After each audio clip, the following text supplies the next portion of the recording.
तो मैं रेल मंत्री जी का बजट भाषण सुन नहीं पाया हूँ। सदन की व्यस्तता के कारण बजट भाषण पढ़कर और रेल बजट के दस्तावेजों को देखकर ही किसी नतीजे पर पहुंचा जा सकता है। कुछ ट्रेनों की घोषणा बिहार के लिए भी की है। मैंने उनको नई ट्रेनों के बारे में और जो बिहार की परियोजनाएं हैं उस पर पर्याप्त धन देकर समय सीमा के अंदर पूरा करने का आग्रह हमने किया था एक पत्र लिखकर। अब देखना है कि उनमें से कितनी बातों को उन्होंने माना है। जहाँ तक ट्रेन की बात है, अभी जब तक उनका चल रहा था कुछ देर पहले तक उसमें 5-6 ट्रेन तो सुनाई पड़ा है। हमने 15 ट्रेनों का आग्रह उनसे किया था और बाकी रेलवे के विजन की उन्होंने बात की है और ये कहा है कि रेलवे का निजीकरण नहीं होगा। ये अच्छी बात है। रेलवे का निजीकरण संभव भी नहीं है और जो नई उत्पादन इकाइयों के लगाने की बात है उसके लिए धन किस प्रकार से आता है ये सब देखना पड़ेगा। बिहार में जो पहले से मंजूर परियोजना है, हमारी यही अपेक्षा है कि उसमें पर्याप्त धन दिया जाए और कुछ नए परियोजनाओं की भी मांग हमने की थी, जिसमें दोहरीकरण की भी मांग थी, विद्युतीकरण की भी मांग थी। तो जब तक पूरे बजट का दस्तावेज देख न लें क्या हुआ है बिहार के संदर्भ में और बाकी सब चीज़ों के बारे में दस्तावेज के बाद ही कोई प्रतिक्रिया दी जा सकती है, तो मैं इसको अपनी प्रतिक्रिया बिहार के संदर्भ में रेलवे की परीक्षा क्षेत्रीय भाषा में भी अब बिहारी जो बाहर जाके एग्जाम देते हैं नहीं, अब तक रेलवे की परीक्षा हिंदी और अंग्रेजी में होती थी। अगर जो बाकी की भाषाएं हैं और उसको हम लोगों ने भी किया था पहले से कि वो जो क्षेत्रीय भाषा है और जो संविधान की अनुसूची में शामिल है उन भाषाओं में भी जिस इलाके में जो भाषा प्रचलित है उसमें भी दी जाए, ये पहले से ये प्रावधान है और होना भी चाहिए। क्षेत्रीय भाषा में हिंदी अंग्रेजी के अलावे होना ही चाहिए, उर्दू में भी होना चाहिए और इसको रिट्रेट किया है उन्होंने। इसलिए पूरी बात को देखने के बाद ही कोई प्रतिक्रिया दी जा सकती है। प्रावधान हिंदी अंग्रेजी मधेपुरा मढ़ौरा का कारखाना के लिए कहा है 1 साल के अंदर चालू नहीं, यही तो हम लोगों ने कहा कि बिहार की लंबित परियोजनाओं पर काम होना चाहिए। अब देखना यह है कि रेलवे अपने संसाधनों से बनाने जा रही है या पब्लिक प्राइवेट पार्टनरशिप में बनाने जा रही है या निजी क्षेत्र में करने जा रही है, तो ये अभी पूरे दस्तावेजों को देखकर ही पता चलेगा। और वो परियोजनाएं पहले से स्वीकृत हैं। हम लोगों का यही आग्रह है कि उन परियोजनाओं को बंद नहीं किया जाए बल्कि उन परियोजनाओं को जारी रखा जाए, उसके लिए पर्याप्त धन का प्रबंध किया जाए। उसकी घोषणा पहले से हुई है लेकिन उस पर कोई काम खास नहीं हुआ था। आगे वो काम करती हैं, यही हमने आग्रह भी किया था और अगर वो आगे काम करने के बारे में ऐलान करती हैं तो मैं इसका स्वागत करता हूँ। सर, पी चिदम्बरम को आपने एक चिट्ठी लिखा है नक्सल समस्याओं से निपटने के लिए, किन किन बिंदुओं पर? चिदम्बरम साहब का पत्र मुझको आया था, मैंने उस पत्र का उत्तर भेजा है। उस पत्र का उत्तर हम भेज रहे हैं। किन किन बिंदुओं पर आपने? ये मेरा काम नहीं है। भेज रहे हैं सर, भेज रहेगा। जब तक किसी को पत्र मिल न जाए तब तक ये नहीं कहा सुरक्षा जाता। के लिए राज्यों की भी आधी जिम्मेवारी दी गई है। दो चीज़ है, रेलवे संरक्षा और रेलवे सुरक्षा। संरक्षा यानी सेफ्टी, जिसका मतलब दुर्घटनाओं से होता है, तो संरक्षा पर पूरा जोर देना चाहिए। हमारे कार्यकाल में हमने स्पेशल रेलवे सेफ्टी फंड का गठन करके पुरानी पटरियों को बदलवाया, नए सिग्नल प्रणाली को इंट्रोड्यूस किया, ट्रैक सर्किटिंग का काम हुआ, पुराने पुलों की जगह पर नए पुल बनाए गए और जिसका सुदृढ़ीकरण संभव था उसका सुदृढ़ीकरण किया गया था। एंटी कोलिजन डिवाइस की शुरुआत कराई गई थी। ये सब सेफ्टी के काम जारी रहें और आगे भी उसके लिए हमने एक रेलवे सेफ्टी प्लान बनाया था। तो हम ये उम्मीद करते हैं कि जो पिछले कुछ वर्षों में उस पर ध्यान कम दिया गया, फिर से ममता जी उस पर ध्यान देंगी। जहाँ तक सुरक्षा का सवाल है, यानी जो वारदात होती है, अपराध की घटनाएं जो होती हैं ट्रेनों में, तो वो तो सबको देखना है, केंद्र और राज्य सबको देखना है। और इसलिए राज्य अपनी तरफ से पुलिस फोर्स प्रदान करती है, गवर्नमेंट रेलवे पुलिस का गठन करती है, और गवर्नमेंट रेलवे पुलिस का आधा खर्च रेलवे उठाती है, आधा राज्य सरकारें उठाती हैं। तो वो तो एक पहले से ही व्यवस्था है, लेकिन हमने अपने कार्यकाल में संशोधन किया था और कई प्रकार के अपराधों को आरपीएफ के जुरिस्डिक्शन में डाला था। तो फिर भी राज्यों की जिम्मेवारी तो रहती ही है और राज्य अपनी जिम्मेवारी निभाते हैं। मुख्यमंत्री जी, रेलवे सबसे ज्यादा यात्री कंसर्न होते हैं और इसको छोड़कर बाकी सब चीजों पे बात होती है। ये सतत चलने वाली प्रक्रिया है। यात्रियों को एमिनिटीज, सुविधाओं की ज़रूरत होती है और ट्रेन सही समय पर चले, इसकी ज़रूरत होती है। अब जो आधुनिकीकरण के चलते और नई टेक्नोलॉजी के चलते लाइन की क्षमता बढ़ाने की काफ़ी गुंजाइश है। इसके लिए काफ़ी पहले कदम उठाया गया था। जो ब्लॉक स्टेशन होते थे उसके बीच बीच में सिग्नल को डाल करके लाइन की क्षमता को बढ़ाया गया, और जो रेल की पटरियों का नवीकरण किया जाता है तो उसके चलते भी होता है। और जब सेफ्टी के मामले में ध्यान दिया जाता है तो उसके चलते भी बाधित नहीं होता है रेलवे। तो कुल मिलाकर के कई कारण होते हैं और उससे पंक्चुअलिटी इम्प्रूव करती है, और ये निरंतर मॉनिटर किए जाने वाली चीज़ है। रेलवे बोर्ड के स्तर पर कई चुनिंदा ट्रेनों की मॉनिटरिंग करने का प्रावधान पहले से है। तो पंक्चुअलिटी, समय पर ट्रेन चले, यह एक निरंतर चलने वाली प्रक्रिया।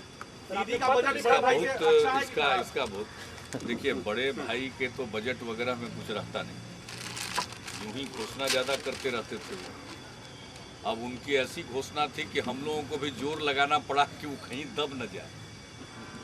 अगर वो काम शुरू करा देते और वाकई एडवांस स्टेज में पहुंचा देते तो हम लोगों को मांग नहीं करनी पड़ती।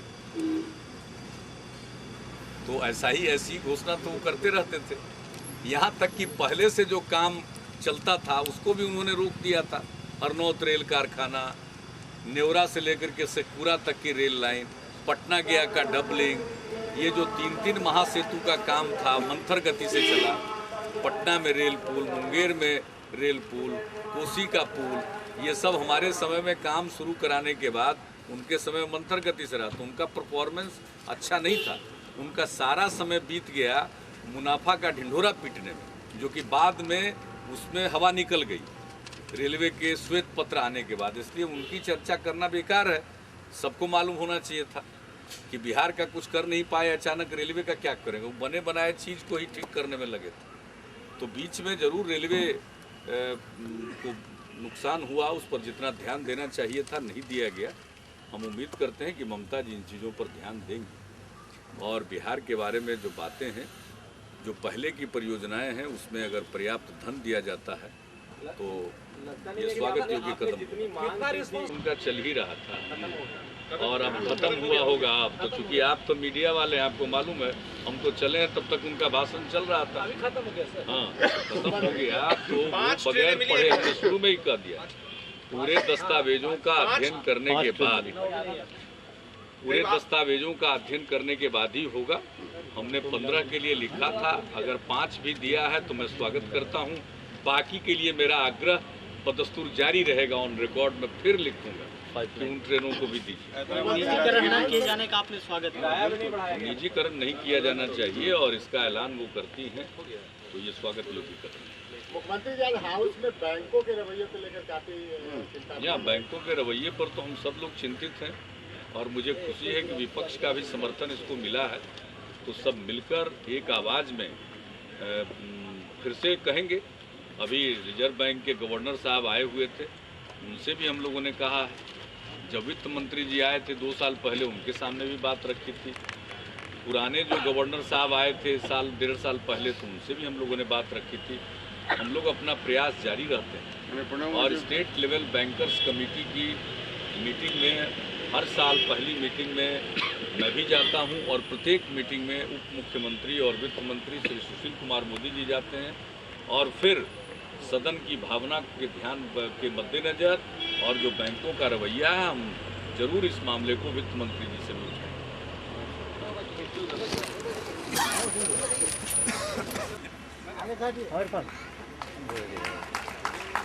यार मतलब बताइए किसको बहुत देर काम है। माननीय मुख्यमंत्री महोदय का 2 मिनट और समय लूंगी मैं। बिहार को जहां कहीं भी चिन्हित, चर्चित और पुनरांकित होने का अवसर मिलता है, निश्चित रूप से वहां यही विभूतियां हैं जो पूरी शिद्दत के साथ खड़ी और जागती हुई पाई जाती हैं। चाहे वो कलाकार जगत की बात हो या उद्यम जगत की। रवि जी इधर, रवि जी जरा इसमें, रवि जी इधर जरा, रवि भैया इधर।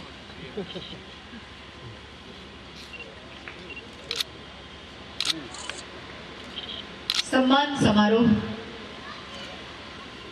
इसके बाद हम एडवोकेट जनरल पीके शाही जी को कवि सम्मेलन को प्रस्तुत होने वाले हैं और आज के कवि सम्मेलन को एक गुलदस्ते के रूप में आपके बीच लेकर आने वाले हैं।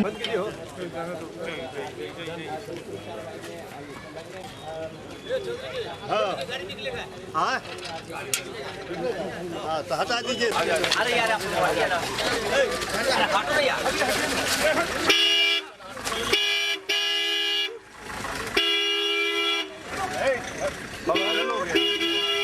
अरे उसको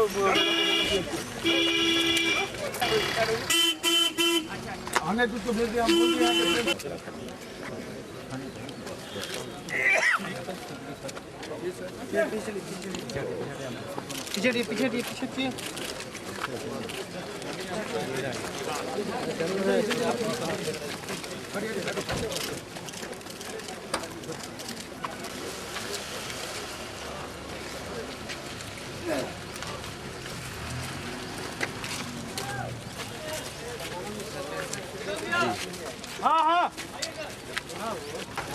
बहुत दुखद घटना है। सुबह जानकारी मिली तब से तो मैं यही हूँ।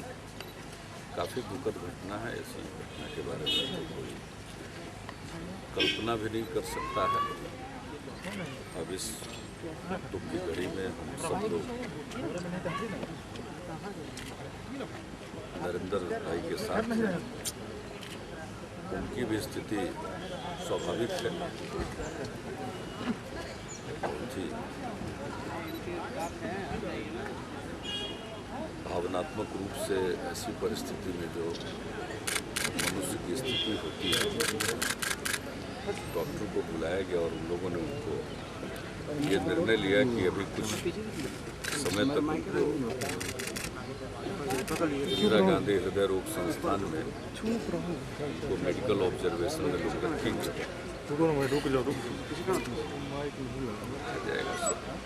थोड़ा पीछे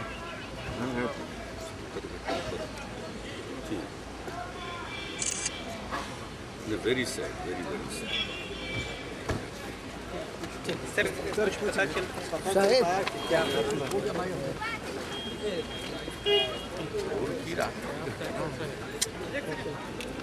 दिख रहा है।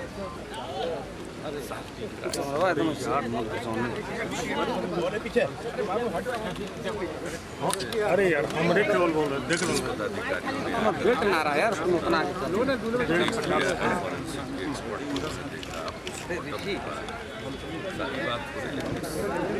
Very very sad.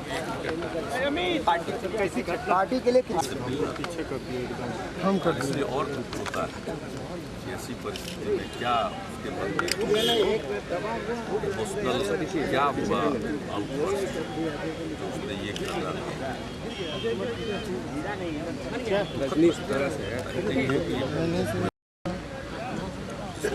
की कल्पना भी नहीं कर सकता है किस प्रकार की कोई घटना कर लेगा।